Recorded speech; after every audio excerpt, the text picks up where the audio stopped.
Welcome to day 2। अभी day 1 upload हो चुका है, it's done, it's dusted, we are moving on. आज I am going to tell you something very important and very special. 5 things I wish I knew before starting an esports org. First वाला थोड़ा सा obvious है but it's not easy. I wish someone had told me before I started an esports org कि कितना मुश्किल होने वाला है। When I say it's not easy, मैं समझाता हूँ। सो when I say it's not easy, I mean के everything is your responsibility and your fault. मतलब प्लेयर के रिक्रूटमेंट से लेके, उनके मैनेजमेंट से लेके, उनकी देखभाल से लेके, उनकी हेल्थ से लेके, उनकी मेंटालिटी से लेके, उनका घर, उनका setup, every single thing related to the player along with their travel, their comfort, their dietary requirements, every single thing is suddenly both your responsibility and your fault अगर आपने ठीक से नहीं किया। उनका ट्रैवल, उनका अकोमोडेशन, जब कोई इवेंट के लिए जाओ, उनकी देखभाल, because all of these people a lot of times this is the first time they staying away from home. They usually 16, 17, 18, 19, 20 साल के बच्चे who haven't really been away from home और बीन इंडिपेंडेंट, या उनको पता है like you can't expect the players to know, because हम org owners भी सीख रहे हैं, टूर्नामेंट ऑर्गेनाइजर्स भी सीख रहे हैं, पब्लिशर्स भी सीख रहे हैं, सब लोग सीख रहे हैं, but suddenly you have to take the responsibility of so many people. और इट्स लाइक मैं 10, 20, 25 बच्चों का बाप बन गया all of a sudden for every single person that's there, not just the players but also the creators and also the staff that works for the company, because at the end of the day company है ना।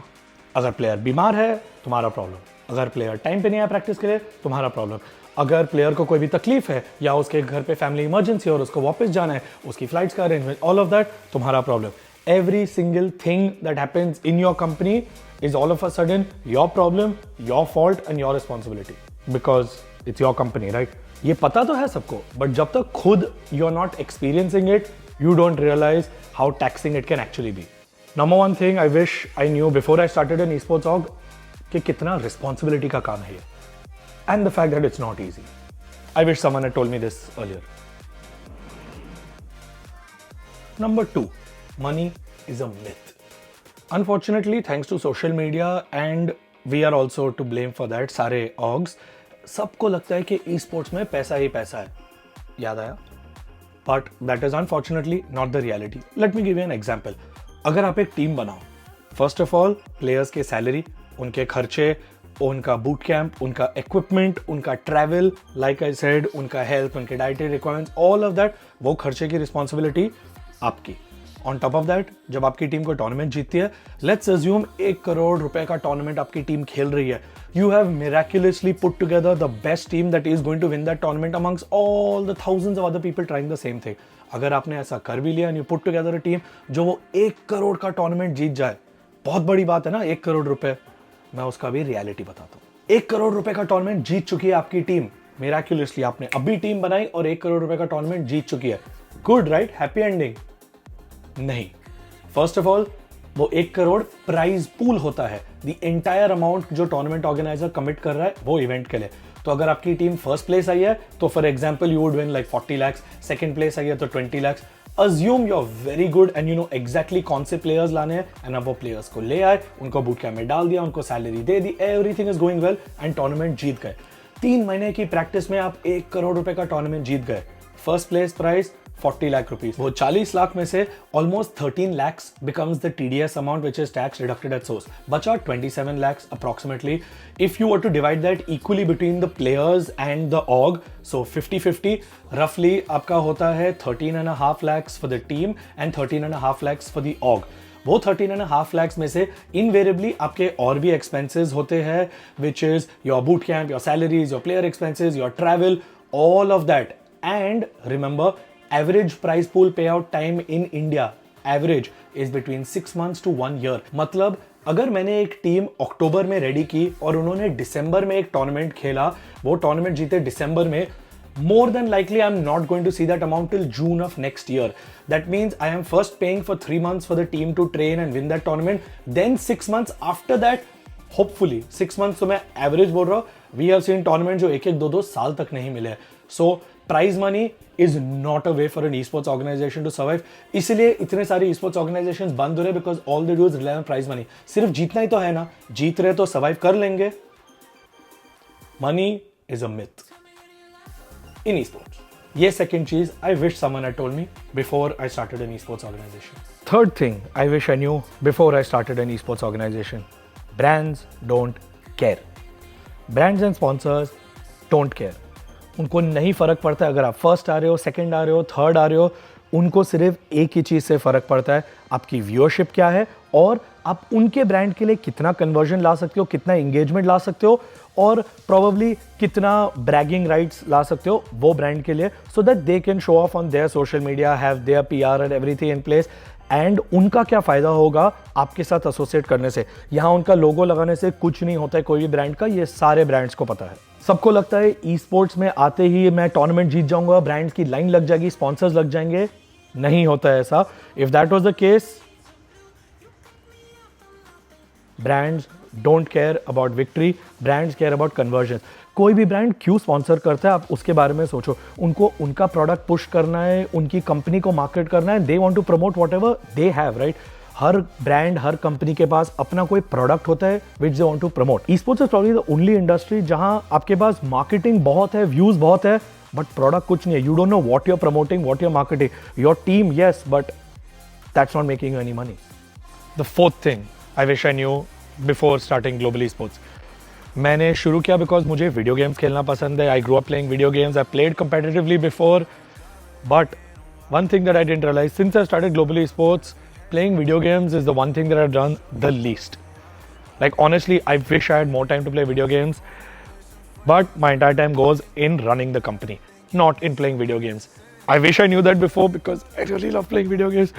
My entire मैं काफ़ी मजाक करते रहता हूँ और बोलता हूँ कि जब मैं कंपनी बेच दूंगा या रिटायर हो जाऊंगा, दोनों के प्लान वैसे है नहीं, पर अगर कोई फैंटेसी ऑल्टरनेट रियलिटी में ये होता तो I would be sitting and playing world of Warcraft all day या दिन रात बैठ के वैलोरेंट खेल रहा होता. I wish. बट अगर मैं वो करूंगा तो मेरी कंपनी कौन चलाएगा? And if the founder doesn't focus on running his company तो कौन चलाएगा? You can't hire someone else to do your pushups the same way. You can't hire someone else to fix all the processes and fix the problems in your company. You need to learn how to do it yourself. I wish someone had told me that, because सब लोग बोलते हैं अरे इसको higher कर लो, उसको higher कर लो, ये प्रॉब्लम फिक्स कर लेगा, वो प्रॉब्लम फिक्स करेगा. लाइज. सब झूठ है. Everyone that tells you that has not run a company themselves. You need to learn to figure out your own problems. Then you can hire someone to continue doing that and do it better than what you would be able to do. But till you don't get it to a certain level, और कोई आपके लिए कुछ नहीं कर सकता है. If you can't figure out the problem, no one else can. It starts with you. That's the thing about being a founder, about being an entrepreneur, of having your own company. The buck starts and stops at you. Okay. बड़ा hero बन के मैं इधर आ तो गया, but रास्ता दिखाई नहीं दे रहा है. Okay, I need to go around. यहाँ से नहीं हो पाएगा. Not a good idea. Wait, I need to get to the beach. I need to go around. Finally found a way to the beach. और ये बहुत ही खूबसूरत सनसेट है. वेट, यहाँ से व्यू देखने मैं बोलूँगा नहीं, दिखाऊंगा. Hold up.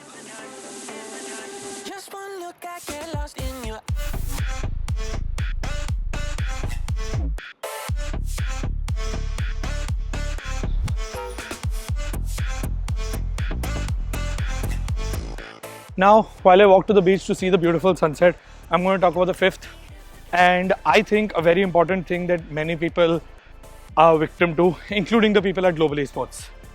MAFA. M-A-F-A. MAFA. Mistaking activity for achievement. बहुत सारे लोग, not just in esports but in general in life, they get stuck in this loop where they keep mistaking activity for achievement. उनको लगता है because वो busy है या कुछ ना कुछ हो रहा है दिन ब दिन, डे आफ्टर डे, कि कुछ हो रहा है, they are doing something in their day, they are filling up their time and they are busy, means it's an achievement. That's not the case. Most of the things that people do in esports, they might be busy throughout the day, throughout the week, throughout the month, throughout the year. That's not achievement. Many of them are vanity metrics and a lot of them don't really help grow your company. And लोगों को ये पता नहीं चलता है. They don't realize this. They get stuck in a loop of MAFA and they don't know how to break out of it. Don't get stuck. Like, I wish I knew about mistaking activity for achievement when I had started the company, because a lot of things that we did at Global Esports, shayad we would have done differently. Shayad. Look at this place. Just, this is an absolute private beach, abandoned with no one else here.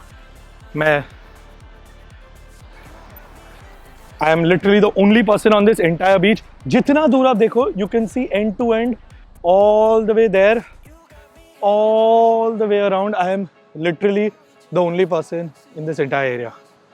This is absolutely beautiful. You guys can enjoy the sunset. So, these are the 5 things that I wish someone had told me when I started my journey. If you made it this far in the video, bonus, there is also a bonus. And I believe this bonus is the most important thing. ये चीज़ अगर किसी ने मुझे पहले बोल दिया होता तो that I'm sure कि Global Esports आज एक बहुत ही अलग कंपनी होती. And that thing is that no one knows anything. किसी को कुछ नहीं पता है. किसी को कुछ नहीं पता है. Anyone that tells you that they know what they're doing in esports is either lying to you or themselves. You have to figure out which one. No one knows anything. I have spoken to other esports org owners. I have spoken to tournament organizers. I have spoken to publishers.